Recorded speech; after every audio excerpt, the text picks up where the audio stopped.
Alternative Dispute Resolution ACT 2010, Act 798, Part 1, Arbitration. Arbitration Agreement. Application. 1. This Act applies to matters other than those that relate to A. The national or public interest. B. The environment. C. The enforcement and interpretation of the Constitution. Or D. Any other matter that by law cannot be settled by an alternative dispute. Resolution Method. Form of arbitration agreement. 2. 1. Parties to a written agreement may provide that a dispute arising under the agreement shall be resolved by arbitration. 2. A provision to submit a dispute to arbitration may be in the form of an arbitration clause in the agreement or in the form of a separate agreement. 3. An arbitration agreement shall be in writing and may be in the form provided in the 5th Schedule to this Act. 4.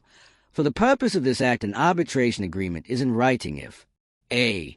It is made by exchange of communications in writing, including exchange of letters, telex, fax, email, or other means of communication which provide a record of the agreement, or B.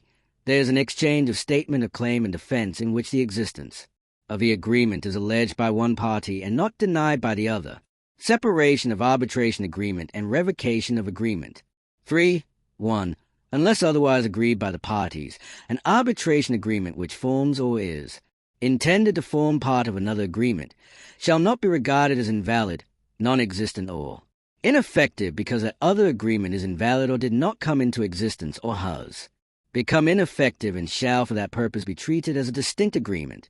2. Unless a contrary intention is expressed in the agreement, an arbitration agreement is irrevocable except by agreement of the parties. Arbitration agreement not discharged by death. 4. An arbitration agreement is not discharged by the death of the person or the dissolution or merger of the body corporate which is a party to that agreement, and it is enforceable by or against the personal representative, liquidator, or successor of the party. Reference to arbitration. 5. 1. A party to a dispute in respect of which there is an arbitration agreement may, subject to the terms of the arbitration agreement, refer the dispute to A. Any person or institution for arbitration, or B. The Alternative Dispute Resolution Center established under Part 4 to facilitate the arbitration. 2. Where reference is made to a person or institution other than the center, the procedure and rules shall be as the parties and arbitrators determine. 3. Where reference is made to the center, the rules set out in regulations made under this Act shall apply to the arbitration. Application to court. 6. 1. Where there is an arbitration agreement and a party commences an action in a court, the other party may on entering appearance and on notice to the party who commenced the action in court, apply to the court to refer the action or a part of the action to which the arbitration agreement relates to arbitration. 2. The court on hearing an application made under subsection 1 shall, if satisfied, that the matter in respect of which the application has been made is a matter in respect of which there is an arbitration agreement, refer the matter to arbitration. 3. The grant of an application shall serve as stay of the proceedings in the court. 4. Unless otherwise agreed to by the parties, where proceedings in court are stayed for the purpose of arbitration, any security given, property detained, injunction or restraining orders imposed in the original action shall apply to the arbitration. Reference by court. 7. 1. Where a court before which an action is pending is of the view that the action or a part of the action can be resolved through arbitration, that court may, with the consent of the parties in writing, despite that there is no arbitration agreement in respect of the matter in dispute, refer the action or any part of the action for arbitration. 2. A reference under subsection 1 shall state A. The reasons for the reference. B. The nature of the dispute. C. The monetary value of the claim. And D. The remedy sought. And shall have attached copies of the pleadings and any other documents the court considers relevant to it. 3. Where at the time of reference under this section pleadings are closed, the pleadings shall be deemed to be the claim, defense, reply, counterclaim, and defense to counterclaim, as the case may be in the arbitration proceedings. 4. For the purpose of a reference under this section, the plaintiff in the original action shall be the claimant, and the defendant shall be the respondent in the arbitration. 5. Where in any action before a court, the court realizes that the action is the subject of an arbitration agreement, the court shall stay the proceedings and refer the parties to arbitration, change in claim or counterclaim. 8. 1. A party may make a new claim or counterclaim or change a defense by writing to the other party. 2. The procedure in relation to change in claim or counterclaim shall be as determined by the parties and the arbitrators, or the parties may adopt the rules set out in the second schedule to this act. Modification of time. 9. Where an arbitration agreement or this act fixes a time for taking any step in an arbitration or other dispute resolution proceedings. A. The parties, by agreement. B. The arbitrator, with the agreement of the parties. Or C. The appointing authority, at the request of a party for good cause shown, may modify that period of time, except that an arbitrator or the appointing authority shall not extend the time for making an award. Reckoning of time. 10. Parties to an arbitration may agree on a method of reckoning any period of time in relation to the arbitration. Place of arbitration. 11. 1. The parties are free to agree on the place of arbitration. 2. In the absence of an agreement, the place of arbitration shall be determined by the arbitral tribunal, which shall take into account the circumstances of the case and the convenience of the parties. 3. Despite the other provisions of this section, the arbitral tribunal may, unless otherwise agreed by the parties, meet at any place it considers suitable after consultation among its members, for hearing witnesses, the parties, experts, or for the inspection of documents, goods, or other items. Qualification and appointment of arbitrator. Qualification of arbitrator. 12. 1. An arbitrator shall be a person appointed by the parties or by a person or institution acting under a power conferred by the parties, and may be a person with the experience or qualification that the parties may agree on. 2. A person without experience or qualification relevant to the subject of the dispute may be appointed an arbitrator if the parties so agree. 3. A person of any nationality may be appointed an arbitrator unless otherwise determined by the parties. 4. In appointing an arbitrator, the parties, the person, or the institution vested with the power of appointment shall have regard to A.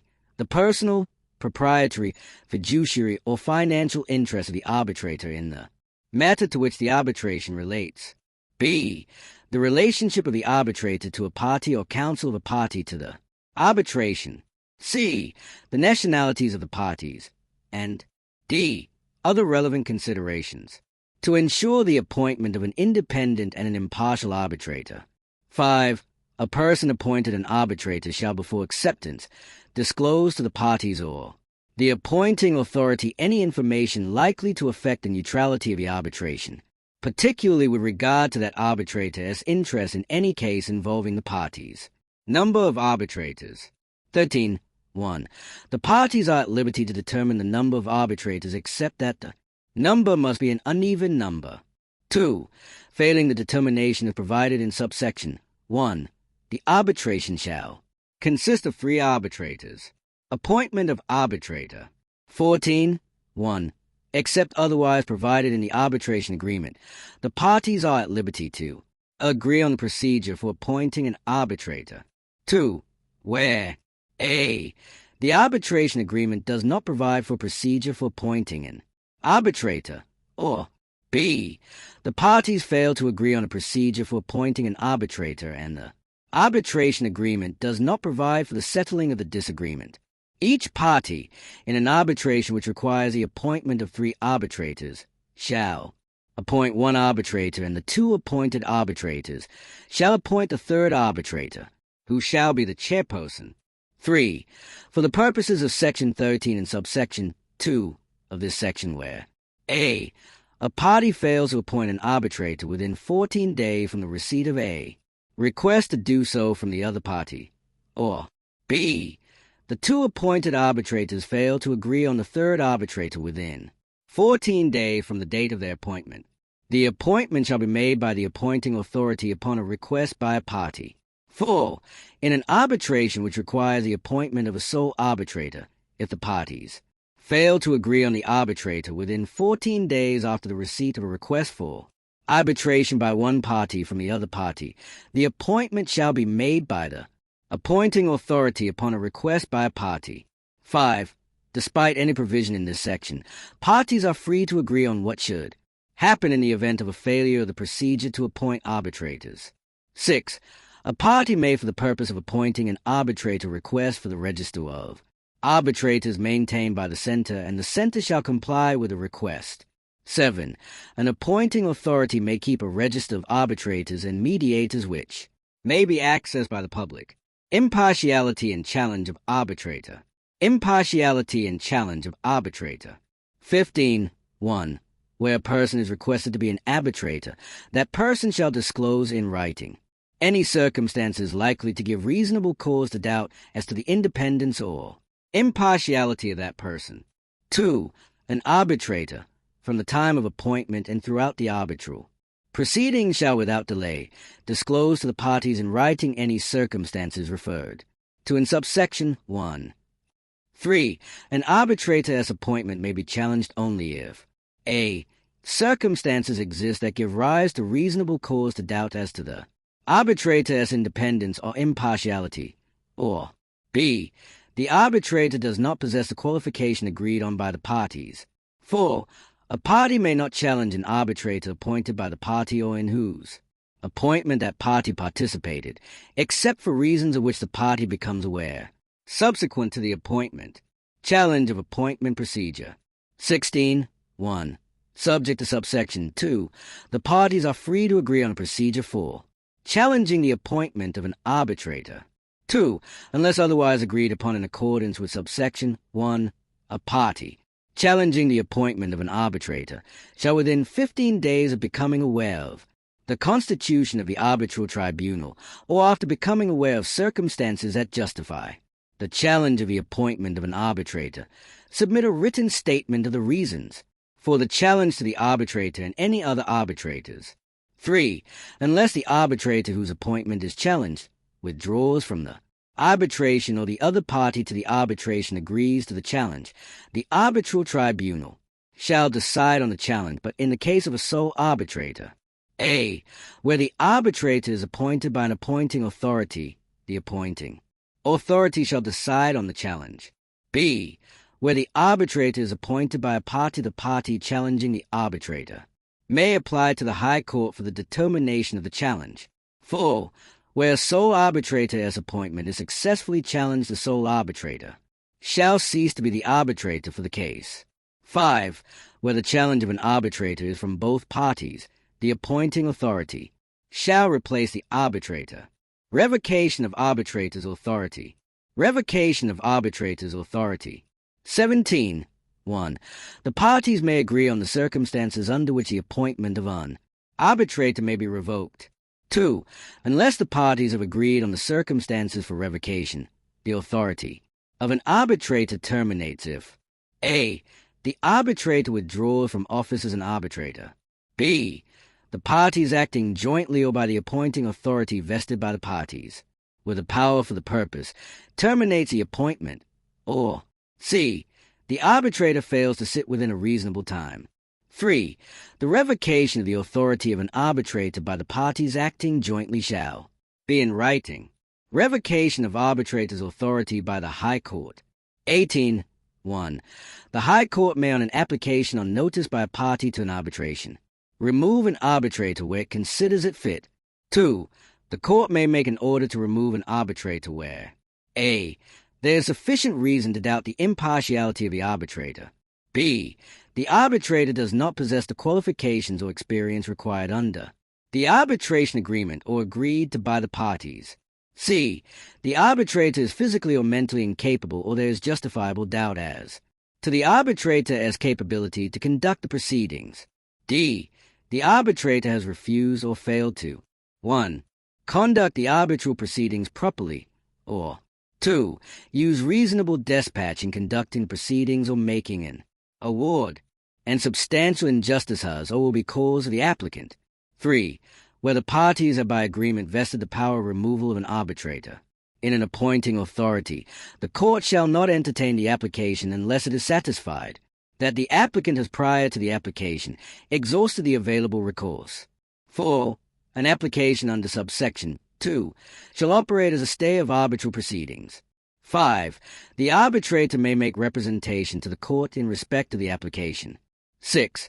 Where the court, upon conclusion of the hearing of the application, removes the arbitrator, it may make any orders that it considers appropriate for payment of fees and expenses of the arbitrator, or the repayment by the arbitrator of any fees or expenses already paid to the arbitrator. Vacancy in the arbitral tribunal. Resignation of arbitrator. 19.1. The parties may agree with the arbitrator in the event of the resignation of the arbitrator on the fees or expenses in relief for any liability incurred by the arbitrator. 2. If there is no agreement under subsection 1, an arbitrator who resigns may, on notice to the parties, apply to the appointing authority, if any, or the High Court for a. relief from any liability incurred, and b. an order in respect of entitlement to fees or expenses. 3. Where there is an appointing authority, an application under subsection 1 shall first be made to the appointing authority. 4. If the court or the appointing authority finds a resignation of the arbitrator reasonable, it may grant relief on such terms as it thinks appropriate. 5. An arbitrator who is dissatisfied with the decision of the court or the appointing authority in respect of an application for relief or an order may, a. in the case of an application to the court, appeal to the Court of Appeal, or b. in the case of an appointing authority, apply to the court for judicial review. 6. The parties may agree with the arbitrator or the personal representative of the arbitrator on the fees or expenses in relief for any liability incurred by the arbitrator in the event of a removal or death of an arbitrator.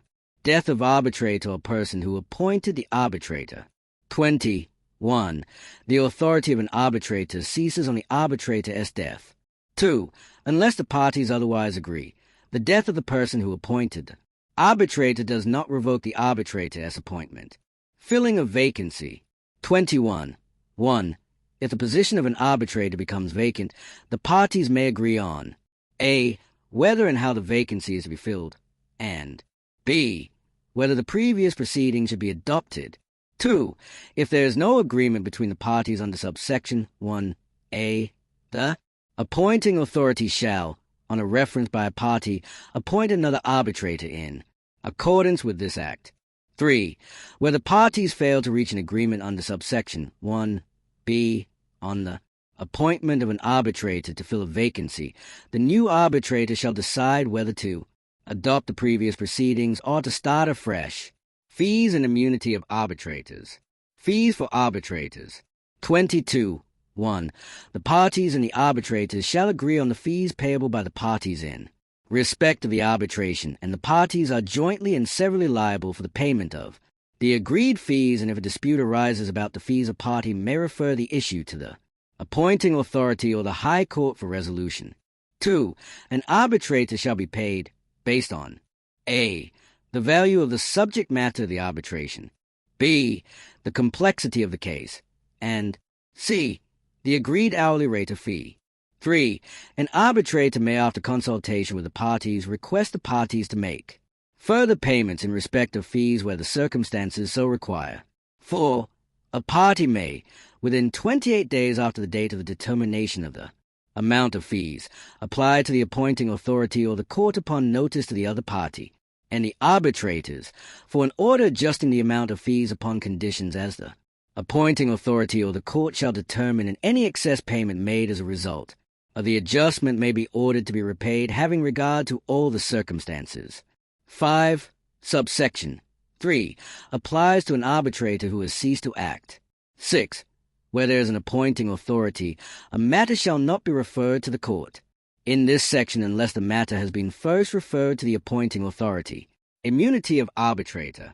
23.1. An arbitrator is not liable for any act or omission in the discharge of the arbitrator as functions as an arbitrator unless the arbitrator is shown to have acted in bad faith. 2. Subsection 1 applies to an employee or an agent of an arbitrator. 3. This section does not affect the liability incurred by an arbitrator as a result of the resignation of the arbitrator, jurisdiction of arbitral tribunal, competence to rule on jurisdiction. 24. Unless otherwise agreed by the parties, the arbitral tribunal may rule on its own jurisdiction, particularly in respect of a. the existence, scope, or validity of the arbitration agreement, b. the existence or validity of the agreement to which the arbitration agreement relates, c. whether the matters submitted to arbitration are in accordance with the arbitration agreement. Objection to jurisdiction. 25. 1. A party that intends to object to the jurisdiction of an arbitrator shall do so before taking the first step in the proceedings to contest the case on its merits. 2. The appointment or the participation in the appointment of an arbitrator by a party is not a bar to that party raising an objection on jurisdiction. 3. Subject to subsection 1. A party who in the course of arbitral proceedings intends to raise an objection that the arbitrator is exceeding the arbitrator's jurisdiction shall do so immediately after the matter alleged to be beyond jurisdiction is raised. 4. Despite subsections 1 and 3, the arbitrator may entertain an objection made later than the prescribed time if the arbitrator considers that there is sufficient justification to do so. Application to High Court on jurisdiction. 26. 1. A party dissatisfied with the arbitrator's ruling on jurisdiction may on notice to the arbitrator and the other party apply to the appointing authority or the High Court for a determination of the arbitrator's jurisdiction. 2. An application under subsection 1 shall be made within 7 days of the arbitrator's ruling and shall state the reason for the application. 3. The appointing authority or the court may consider and grant an application if it is satisfied that a. the application has been made within the stipulated time, and b. there is justification for the court or the appointing authority to intervene. 4. Unless the parties otherwise agree, an application to the appointing authority or the court shall not serve as a stay of the arbitral proceedings. 5. An appeal in the case of the court or judicial review in the case of an appointing authority does not lie from a decision under subsection 3, except with the leave of the court. 6. The court shall grant leave for a judicial review or to appeal where it is satisfied that the appeal or judicial review a. involve a point of law which is fundamental to the case, or b. is one which for some special reason deserves consideration by the court or the court of appeal. Waiver of right. 27. A party who takes part or continues to take part in an arbitral proceeding knowing that a. the arbitrator does not have jurisdiction, b. the proceedings are improperly conducted, c. the arbitration agreement or this act has not been complied with, or d. there is an irregularity in respect of the arbitrator or proceedings, and who fails to promptly or within the time specified in the arbitration agreement or under this act to object to the proceedings shall be deemed to have waived the right to raise the objection. Rights of party not notified of arbitral proceedings. 28. 1. A party to an agreement who is not notified of arbitration proceedings arising under that agreement may, by an application to the High Court, a. question whether there is a valid arbitration agreement, b. question whether the panel is properly constituted, c. question whether the matters submitted are in accordance with the arbitration agreement, d. challenge an award on the ground of lack of jurisdiction in relation to that party, and e. challenge an award on the ground of serious irregularity that affects that party. 2. A party whose application to the court is refused may, with the leave of the court, appeal to the Court of Appeal. 3. The aggrieved party may apply to the court for a stay of the arbitral proceedings, pending the determination of the complaint under Section 28(1). Skip sections 30 and 31. Duties and powers of arbitrator in proceedings. 31. 1. An arbitrator shall a. be fair and impartial to the parties, and b. give each party the opportunity to present its case. 2. Subject to this act, an arbitrator shall conduct the arbitration in a manner that the arbitrator considers appropriate, shall avoid unnecessary delay in expenses, and adopt measures that will expedite resolution of the dispute. 3. Subject to the right of parties to agree on any matter of procedure, the arbitrator shall decide on matters of procedure and evidence. 4. Matters of procedure and evidence include A. The time and place for holding any part of the proceedings. B. The questions that should be put to and answered by respective parties and how the questions should be put. C. The documents to be provided by the parties and at what stage of the proceedings. And D. The application or non-application of the strict rules of evidence as to admissibility, relevance, or weight of any material sought to be tendered and how the material should be tendered. 5. The arbitrator may determine the time within which any direction is to be complied with. 6. The parties may agree to permit an arbitrator to A. Consolidate one arbitral proceedings with other arbitral proceedings, and D. Hold concurrent hearings. 7. Unless otherwise agreed by the parties, the arbitrator may order a claimant to provide security for the cost of the arbitration, whether the claimant is an individual resident in this country or a body established or registered by law in this country. 8. The arbitrator may give directions in respect of property which is a subject matter of the arbitration and which is owned or is in the possession of a party. A. For the inspection, preservation, photographing, or detention of the property by the arbitrator, an expert, or a party. And B. That samples be taken or an experiment be conducted of the property. 9. The arbitrator may subpoena a witness and shall at the request of a party subpoena a witness. 10. The arbitrator may direct a party or a witness to give evidence on oath or affirmation and may for that purpose administer the oath or affirmation. Language of proceedings. 32. 1. The parties are free to agree on the language to be used in the arbitral proceedings. 2. In the absence of an agreement, the arbitrator shall determine the language of the proceedings. 3. The arbitrator may direct that any documentary evidence should be accompanied with a translation into a language agreed on by the parties or determined by the arbitrator. Skip sections 33 to 41. Representation. 42. 1. Unless otherwise agreed by the parties, a party may be represented by counsel or any other person chosen by the party. 2. Unless a claim or an answer is filed by a representative, a party who intends to be represented shall give notice stating the name and address of the representative to the other party at least 7 days before the commencement of the arbitral proceedings. Appointment of expert. 43. 1. The arbitrator may appoint an independent expert to report to the arbitrator in writing on issues specified by the arbitrator, and this shall be communicated to both parties. 2. A party shall, for this purpose, A. Provide relevant information, and B. Produce for inspection any relevant document or material that the expert may require. 3. The arbitrator shall settle any dispute between the parties and the expert as to the relevance of any information or material demanded by the expert. 4. The arbitrator shall send a copy of the expert's report to each party and give an opportunity to each party to comment in writing on the report. 5. The arbitrator shall give an opportunity to the parties to A. Cross-examine the expert at the hearing, and B. Call their experts to testify on the subject of the report and the evidence of the expert appointed by the arbitrator. Skip sections 44 to 47. Rules for the award. 48. 1. An arbitrator shall decide the dispute. A. In accordance with the law chosen by the parties as applicable to the substance of the dispute, or B. In accordance with such other considerations as are agreed by the parties or determined by the arbitrator. 2. For this purpose the choice of the law of a country shall be understood to refer to the substantive laws of that country and not conflict of laws rules. 3. Where to the extent that no law has been chosen or agreed on, the arbitrator shall apply the law determined by the conflict of laws rules which the arbitrator considers applicable. 4.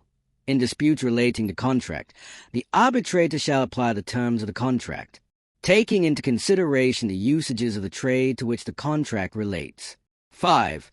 Where there are 3 or more arbitrators, any award or decision of the tribunal shall be made by majority of the arbitrators. 6. A monetary award shall be in the currency of the contract unless the arbitrator considers another currency more appropriate. 7. The arbitrator may grant the appropriate pre-award or post-award relief at simple or compound interest under the terms of the contract and the applicable law. 8. Subsection 6. Does not apply to damages awarded to compensate for conduct of bad faith or for time wasting. Form and content of arbitral award. 49. 1. The parties are free to agree on the form of the award, and in the absence of such, an agreement this section shall apply. 2. The award shall be in writing. 3. The arbitrator shall A. Sign the award. B. State the date and place where the award was made. And C. Except the parties otherwise agree, state in writing the reasons for the award. 4. Where there is more than one arbitrator, the signatures of the majority of the arbitrators shall be sufficient where the reason for the omission of the signatures of some of the arbitrators is stated. 5. A signed copy of the award shall be delivered to each party. 6. The mode of payment and rate of interest on any sum where applicable shall be determined by the arbitrator. 7. Unless the parties otherwise agree, the award shall not be made public without the consent of the parties. 8. An arbitral award may be registered with the High Court or other institution as the parties may agree upon. Scope of award. 50. An arbitrator may within the scope of the arbitration agreement grant any relief that the arbitrator considers just and equitable, including specific performance. Assessment of fees and compensation. 51. The arbitrator shall assess the arbitration fees, expenses, and compensation in the award. Effective award. 52. Subject to the right of a party to set aside an award under Section 58 of this Act, an arbitration award is final and binding if between the parties and any person claiming, through or under them. Skip sections 53 to 56. Enforcement of the award. 57. 1. An award made by an arbitrator pursuant to an arbitration agreement may, by leave of the High Court, be enforced in the same manner as a judgment order of the court to the same effect. 2. Where leave is so given, judgment may be entered in terms of the award. 3.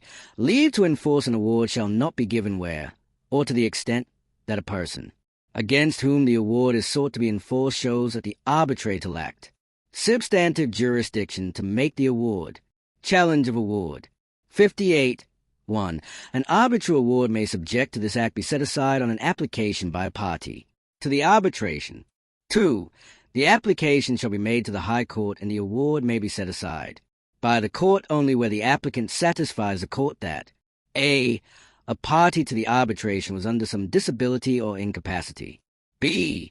The law applicable to the arbitration agreement is not valid. C.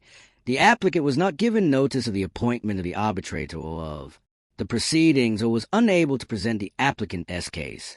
D. The award deals with a dispute not within the scope of the arbitration agreement or outside the agreement except that the court shall not set aside any part of the award that falls within the agreement. E. There has been failure to conform to the agreed procedure by the parties. F. The arbitrator has an interest in the subject matter of arbitration which the arbitrator failed to disclose. 3. The court shall set aside an arbitral award where it finds that the subject matter of the dispute is incapable of being settled by arbitration or the arbitral award was induced by fraud or corruption. 4. An application to set aside an award may not be made after 3 months from the date on which the applicant received the award unless the court for justifiable cause orders otherwise. 5. On hearing the applicant, the court may make an order as is just in the circumstances of the case. 6. An appeal from the court lies to the Court of Appeal. Enforcement of foreign awards. 59. 1. The High Court shall enforce a foreign arbitral award if it is satisfied that A. The award was made by a competent authority under the laws of the country in which the award was made. B. A reciprocal arrangement exists between the Republic of Ghana and the country in which the award was made. Or C. The award was made under the international convention specified in the first schedule to this act or under any other international convention on arbitration ratified by Parliament. And D. The party that seeks to enforce the award has produced 1. The original award or has produced a copy of the award authenticated in the manner prescribed by the law of the country in which it was made. 2. The agreement pursuant to which the award was made or a copy of it, duly authenticated in the manner prescribed by the law of the country, in which it was made or in any other manner as may be sufficient, according to the laws of the Republic of Ghana, and E. There is no appeal pending against the award in any court under the law, applicable to the arbitration. 2. A party who seeks to enforce a foreign award and who relies on a document, which is not in the English language, shall produce a certified true translation of that document in English to the court. 3. Despite subsection 1, the court shall not enforce a foreign award if A. The award has been annulled in the country in which it was made. B. The party against whom the award is invoked was not given sufficient notice to enable the party present the party as case. C. A party lacking legal capacity was not properly represented. D. The award does not deal with the issue submitted to arbitration. Or E. The award contains a decision beyond the scope of the matter submitted for arbitration. End of Part 1.